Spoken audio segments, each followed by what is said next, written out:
ओम शांति। आज 17 मई 2024 के बाबा के अनमोल मधुर महावाक्य सुनेंगे। आज की मुरली में बाबा गृहस्थ व्यवहार में रहते हुए ट्रस्टी किसको कहा जाता है, ट्रस्टी कैसे बनना है, उसकी प्रेरणा दे रहे हैं। बाबा कहे किसी भी चीज में आसक्ति न रहे, हमारा कुछ भी नहीं, सब कुछ बाबा का है, ये धारणा पक्की हो। बाबा ने कहा यही ऊंची मंजिल है कि जीते जी मर जाओ, अर्थात ये शरीर से भी ममत्व मिट जाए, एकदम बेघर और कुछ भी याद न आए, मैं आत्मा अशरीरी आई हूं, अशरीरी जाना है। ऐसा पुरुषार्थ करने वाला ही बेगर टू प्रिंस बनते हैं। बाबा कहे ये खेल ही है फकीर से अमीर, अमीर से फकीर बनने का। तुम जब अमीर होते हो तो इस संसार के अंदर एक भी गरीब नहीं होता। तो बाबा कहे ये पुरुषार्थ हम सबको इस समय करना है। सुनते हैं आज के बाबा के अनमोल मधुर महावाक्य। ओम शांति। मीठे बच्चे, गृहस्थ व्यवहार में रहते हुए ऐसा ट्रस्टी बनो जो किसी भी चीज में आसक्ति न रहे, हमारा कुछ भी नहीं, ऐसा बेगर बन जाओ। आज की मुरली से प्रश्न है, तुम बच्चों के पुरुषार्थ की मंजिल कौन सी है? उत्तर, आप मरे मर गई दुनिया, यह है तुम्हारी मंजिल। शरीर से ममत्व टूट जाए, ऐसा बेगर बनो जो कुछ भी याद न आए, आत्मा अशरीरी बन जाए, बस हमको वापस जाना है। ऐसा पुरुषार्थ करने वाले बेगर टू प्रिंस बनते हैं। तुम बच्चे ही फकीर से अमीर, अमीर से फकीर बनते हो। जब तुम अमीर हो तो एक भी गरीब नहीं होता है। ओम शांति। बाप बच्चों से पूछते हैं कि आत्मा सुनती है या शरीर सुनता है? तो सभी ने कहा आत्मा सुनती है। आत्मा सुनेगी जरूर शरीर द्वारा। बच्चे लिखते भी ऐसे हैं, फलाने की आत्मा बाप दादा को याद करती है, फलाने की आत्मा आज फलानी जगह जाती है। यह जैसे आदत पड़ जाती है। हम आत्मा है क्योंकि बच्चों को आत्म अभिमानी बनना है। जहां भी देखते हो, जानते हो, आत्मा और शरीर है, और इनमें है दो आत्माएं। ब्रह्मा बाबा के शरीर में है दो आत्माएं, एक को आत्मा और एक को परम आत्मा कहते हैं। परमात्मा खुद कहते हैं, मैं इस शरीर में जिसमें इनकी आत्मा भी प्रवेश रहती है, मैं प्रवेश करता हूं। शरीर बिगर तो आत्मा रह नहीं सकती। अब बाप कहते हैं अपने को आत्मा समझो। अपने को आत्मा समझेंगे तब बाप को याद करेंगे और पवित्र बन शांति धाम में जाएंगे, और फिर दैवी गुण भी जितना धारण कर और कराएंगे, स्वदर्शन चक्रधारी बनकर और बनाएंगे, उतना उच्च पद पाएंगे। जितने दैवी गुण धारण कर कराएंगे, स्वदर्शन चक्रधारी बनकर बनाएंगे, उतना उच्च पद पाएंगे। इसमें कोई मूंझते हो तो पूछ सकते हो। यह तो जरूर है मैं आत्मा हूं। बाप बच्चों को ही कहते हैं, जो ब्राह्मण बने हैं दूसरों को तो नहीं कहेंगे, जो ब्राह्मण बने उनको ही समझाते हैं। बच्चे ही प्रिय लगते हैं, हर एक बाप को बच्चे प्रिय लगते हैं। दूसरे को भल बाहर से प्यार करेंगे, परंतु बुद्धि में है कि हमारे बच्चे नहीं है। बाबा कहे मैं बच्चों से ही बात करता हूं, क्योंकि बच्चों को ही पढ़ाना है, बाकी बाहर वालों को पढ़ाना तुम्हारा काम है। बाबा तो बच्चों के आगे ही मुरली चलाते हैं। कोई तो झट समझ जाते हैं, कोई थोड़ा समझ कर चले जाएंगे, फिर जब देखेंगे यहाँ तो बहुत वृद्धि हो रही है तब आएंगे। देखे तो सही, तुम यही समझाएंगे कि बाप सभी आत्माओं का व बच्चों को कहते हैं मुझे याद करो। सभी आत्माओं को पावन बाप ही बनाते हैं। वह कहते हैं मेरे सिवाय और कोई को याद न करो, मेरी अव्यभिचारी याद रखो तो तुम्हारी आत्मा पावन बन जाएंगी। पतित पावन में एक ही हूं, मेरी याद से ही आत्मा पावन बनेगी। इसलिए कहते हैं बच्चों माम एकम याद करो।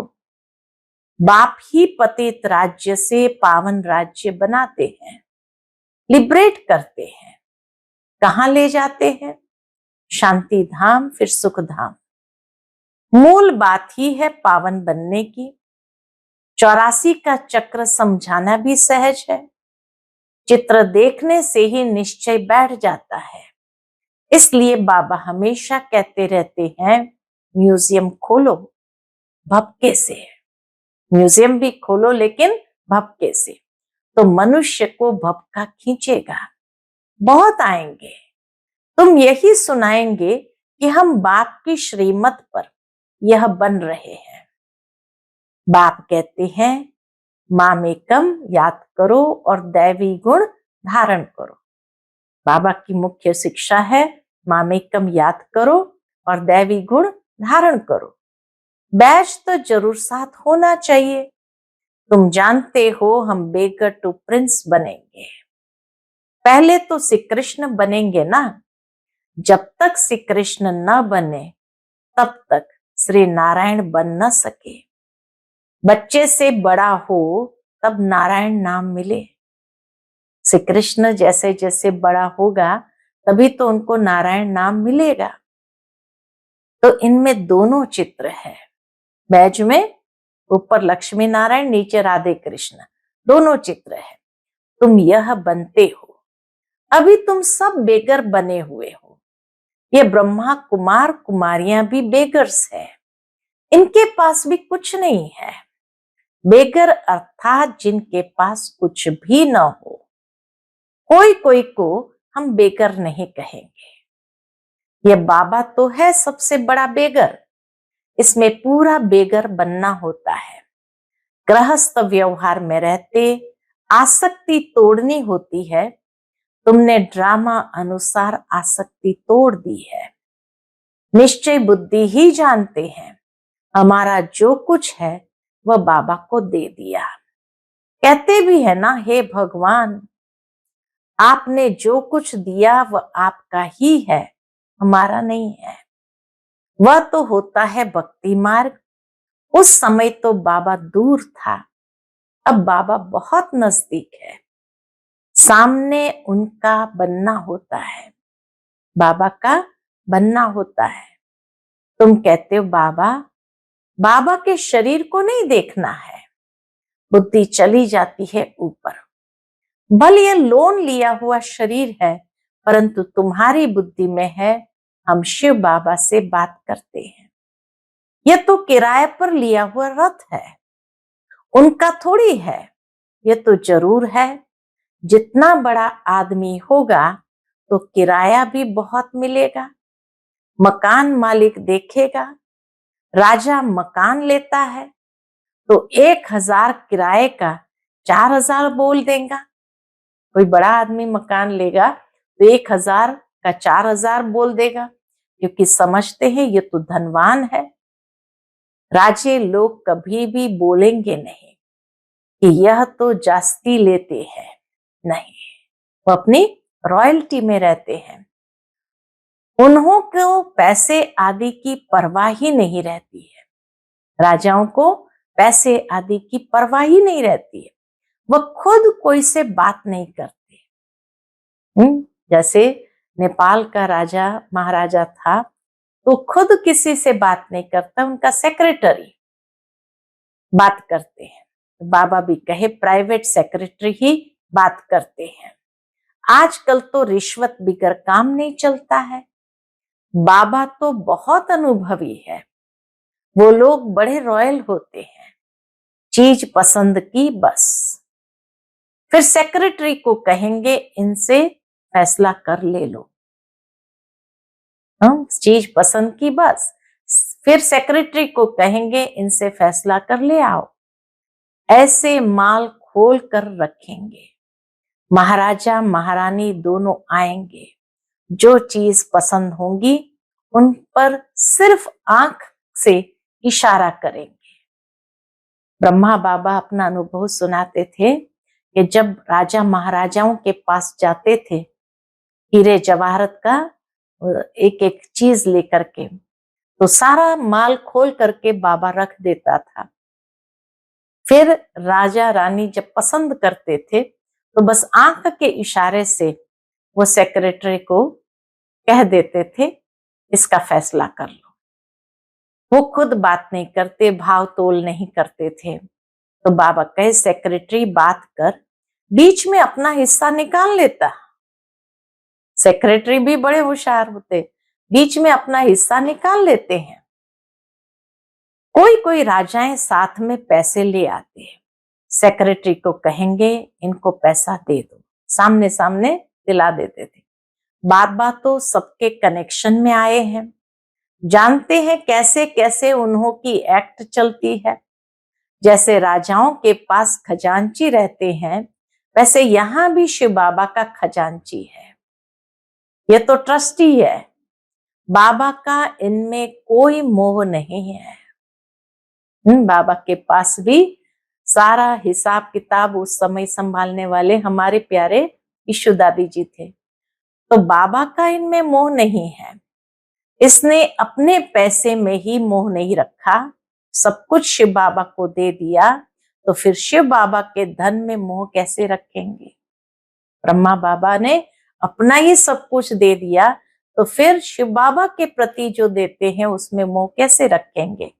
ये ट्रस्टी है, जिनके पास धन रहता है। आजकल तो गवर्नमेंट कितना जांच करती है, विलायत से आते हैं तो एकदम अच्छी रीति जांच करते हैं। अब तुम बच्चे जानते हो कैसे बेगर बनना है, कुछ भी याद न आए, आत्मा अशरीरी बन जाए, इस शरीर को भी अपना न समझे, हमारा कुछ भी न रहे। बाप समझाते हैं अपने को आत्मा समझो, अभी तुमको वापस जाना है, तुम जानते हो बेगर कैसे बनना होता है। शरीर से भी ममत्व टूट जाए, आप मुए मर गई दुनिया, ये मंजिल है। समझते हो बाबा ठीक कहते हैं, अब हमको वापस जाना है। शिव बाबा को तुम जो कुछ भी देते हो उसका फिर रिटर्न में दूसरे जन्म में मिल जाता है। इसलिए कहते हैं ये सब कुछ ईश्वर ने ही दिया है। आगे जन्म में ऐसा अच्छा कर्म किया है जिसका फल मिला है। शिव बाबा रखता किसका भी नहीं है। बड़े बड़े राजाएं जमींदार आदि होते हैं तो उनको नजराना भी देते हैं, फिर कोई नजराना लेते कोई नहीं लेते। वहां तो तुम कुछ भी दान पुण्य नहीं करते हो, स्वर्ग में कुछ भी दान पुण्य नहीं करते हो, क्योंकि वहां तो सबके पास पैसे बहुत है। दान किसको करेंगे, गरीब तो वहां होते नहीं। तुम ही फकीर से अमीर और अमीर से फकीर बनते हो। कहते हैं ना इनको तंदुरुस्ती बख्शो। भगवान को प्रार्थना करते हैं तो कहते हैं इनको तंदुरुस्ती बख्शो, कृपा करो, यह करो। आगे शुरू में भी शिव बाबा से ही मांगते थे, फिर व्यभिचारी बन गए। द्वापर युग में शिव बाबा की जब पूजा आरंभ की तो सब कुछ शिव बाबा से ही मांगते थे। फिर व्यभिचारी बन गए तो सबके आगे जाते रहते हैं, कहते झोली भर दो। कितने पत्थर बुद्धि है, कहते भी है पत्थर बुद्धि से पारस बुद्धि बनाते हैं। तो तुम बच्चों को खुशी बहुत रहनी चाहिए। गायन भी है, अतीन्द्रिय सुख पूछना हो तो गोपी वल्लभ के गोप गोपियों से पूछो, इसको बहुत फायदा होता है तो बहुत खुशी होती है। तो तुम बच्चों को भी बहुत खुशी रहनी चाहिए। तुमको 100% खुशी थी, फिर घटती गई, अब तो कुछ भी नहीं है। पहले थी बेहद की बादशाही, फिर होती है हद की राजाई, अल्पकाल के लिए। अब बिरला के पास कितनी ढेर मिल्कियत है, मंदिर बनाते हैं, उससे कुछ भी नहीं मिलता। गरीबों को थोड़ी कुछ देते हैं। मंदिर बनाया जहां मनुष्य आकर माथा टेकेंगे। हाँ, गरीब को दान में देते हैं तो उसका रिटर्न भी मिल सकता है। धर्मशाला बनाते हैं तो बहुत मनुष्य जाकर वहां विश्राम पाते हैं, तो दूसरे जन्म में अल्पकाल के लिए सुख मिल जाता है। कोई हॉस्पिटल बनाता है तो भी अल्पकाल के लिए सुख मिलता है, एक जन्म के लिए। तो बेहद का बाप बच्चों को बैठ समझाते हैं, इस पुरुषोत्तम संगम युग की बहुत महिमा है, तुम्हारी भी बहुत महिमा है। जो तुम पुरुषोत्तम बनते हो, इस समय जो पुरुषोत्तम बनते हैं उनकी बहुत महिमा है। तुम ब्राह्मणों को ही भगवान आकर पढ़ाते हैं, वही ज्ञान का सागर है। इस सारे मनुष्य सृष्टि रूपी वृक्ष का बीज रूप है। सारे ड्रामा के आदि मध्य अंत का राज समझाते हैं। तुमसे पूछेंगे क्या तुमको पढ़ाते हैं? कोई आकर पूछते हैं क्या तुमको पढ़ाते हैं परमात्मा? बोलो, क्या यह भूल गए हो? गीता में भगवान वाच है ना, मैं तुमको राजाओं का राजा बनाता हूं। इसका अर्थ तुम अभी समझते हो।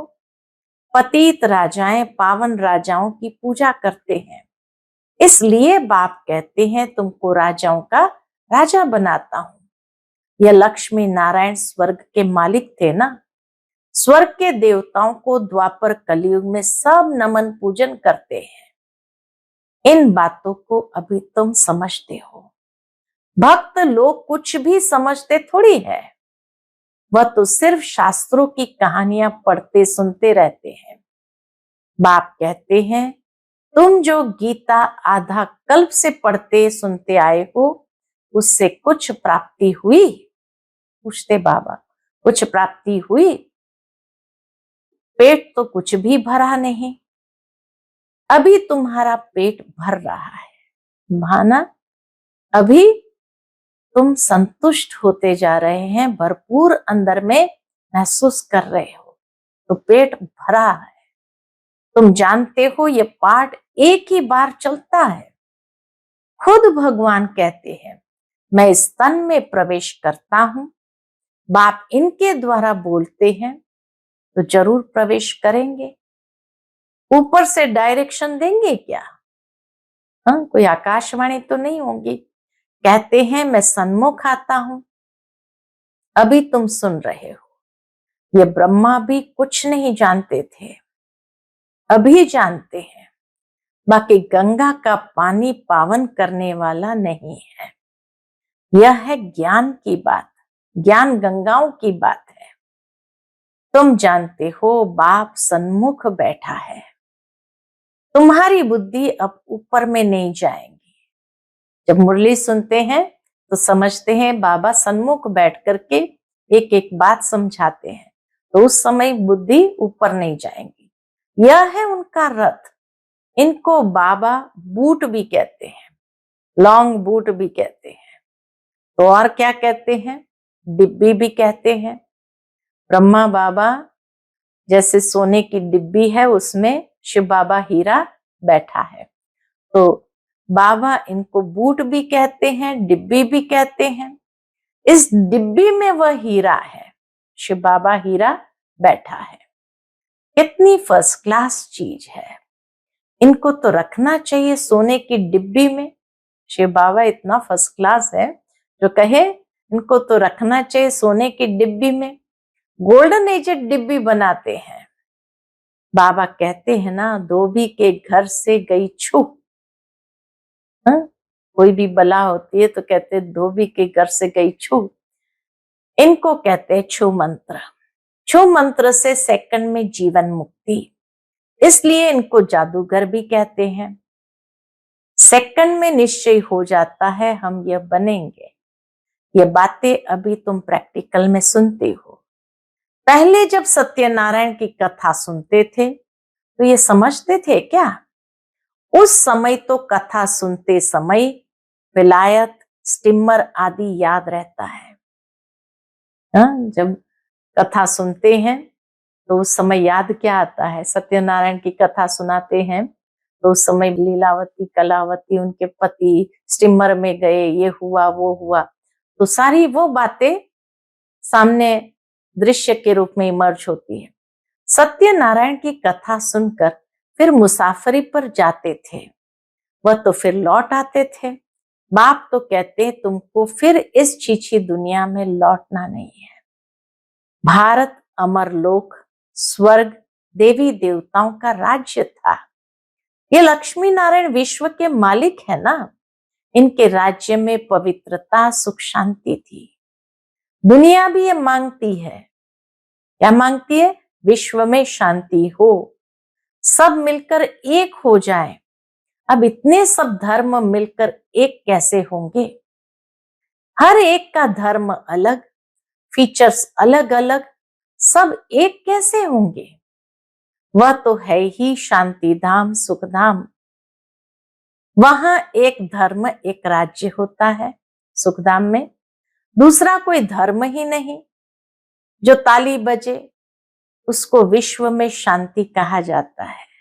जब एक धर्म, एक राज्य है तो विश्व में शांति कहा जाता है। अभी तुम बच्चों को बाप पढ़ा रहे हैं, यह भी जानते हो सब बच्चे एक रस नहीं पढ़ते हैं, नंबरवार तो होते ही है। यह भी राजधानी स्थापन हो रही है। बच्चों को कितना समझदार बनाया जाता है। यह है ईश्वरीय यूनिवर्सिटी। भक्त लोग समझते नहीं, अनेक बार सुना भी है। भगवान वाच, क्योंकि गीता ही भारतवासियों का धर्मशास्त्र है। गीता की तो अपरंपार महिमा है। सर्वशास्त्रमय शिरोमणि भगवत गीता है। शिरोमणि अर्थात श्रेष्ठ ते श्रेष्ठ, पतित पावन सदगति दाता है ही एक भगवान, जो सभी आत्माओं का बाप है। भारतवासी अर्थ को समझते नहीं है, बेसमझे से सिर्फ कह देते हैं सब भाई भाई है। अभी तुमको बाप ने समझाया है, हम भाई भाई है, हम शांति धाम के रहने वाले हैं। यहाँ पाठ बजाते बजाते हम बाप को भी भूल जाते हैं, तो घर को भी भूल जाते हैं। जो बाप भारत को सारे विश्व का राज्य देते हैं उसको सब भूल जाते हैं। ये सब राज बाप ही समझाते हैं। बाबा ही आकर हम बच्चों को कितनी बातें समझा करके समझदार बनाते हैं। अच्छा, मीठे मीठे सिकिलते बच्चों प्रति माता पिता बाप दादा का याद प्यार और गुड मॉर्निंग। रूहानी बाप की रूहानी बच्चों को नमस्ते। हम सभी रूहानी बच्चों की रूहानी माता पिता बाप दादा को याद प्यार, गुड मॉर्निंग और नमस्ते नमस्ते। शुक्रिया बाबा, शुक्रिया। आज की मुरली से धारणा के लिए मुख्य सार है। पहली पॉइंट, अतीन्द्रिय सुख का अनुभव करने के लिए स्मृति रहे कि यही पुरुषोत्तम संगम युग है, जबकि हमें भगवान पढ़ाते हैं जिससे हम राजाओं का राजा बनेंगे। अभी ही हमें ड्रामा के आदि मध्य अंत का ज्ञान है। दूसरी पॉइंट, अब वापस घर जाना है, इसलिए शरीर में भी पूरा बेगर बनना है। इसे भूल अपने को अशरीरी आत्मा समझना है। आज का बाप दादा का मधुर वरदान हम बच्चों के प्रति है, सदा संतुष्ट रहे। अपनी दृष्टि, वृत्ति, कृति द्वारा संतुष्टता की अनुभूति कराने वाले संतुष्ट मणि भव। सदा संतुष्ट रहे, अपनी दृष्टि, वृत्ति, कृति द्वारा संतुष्टता की अनुभूति कराने वाले संतुष्ट मणि भव। ब्राह्मण कुल में विशेष आत्माएं वो है कौन? जो सदा संतुष्टता की विशेषता द्वारा स्वयं भी संतुष्ट रहती है और अपनी दृष्टि, वृत्ति और कृति द्वारा औरों को भी संतुष्टता की अनुभूति कराती है।